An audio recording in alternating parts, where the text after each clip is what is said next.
ஒரு குட்டி கதை பார்க்கலாமா? ஒரு குட்டி கதை ஒன்று சொல்றேன். ஒரே ஒரு குட்டி கதை மட்டும் சொல்லிட்டு ஒரு குட்டி கதை ஒன்று சொல்லிட்டு ஓடி போயிடுறேன். கடைசியா ஒரு குட்டி ஷீலா அவளோட ரூம்ல ட்ரெஸ்ஸிங் டேபிளுக்கு முன்னாடி இருக்கிற மிரரை அவளோட டவலை வச்சு தொட தொட தொட தொடன்னு தொடச்சுக்கிட்டே இருக்கும்.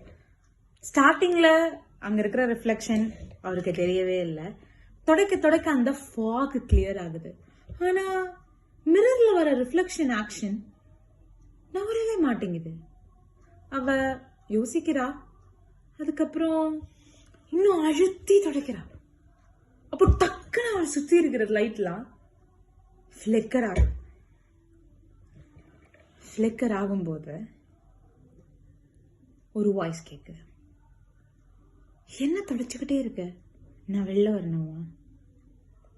கண்ணாடி என்ன அற்புத விளக்குன்னு நினைச்சியா அப்படின்னு. இந்த மாதிரி உங்க கண்ணாடி சொன்னா நீங்க என்ன பண்ணுவீங்க? ரொம்ப நாள் என்ன நீ பார்த்துக்கிட்டே இருக்க, இப்ப என்னோட டர்ன், நான் உன்னை பார்க்க போறேன் அப்படின்னு தான் ஷீலாவோட கண்ணாடி சொல்லுச்சு.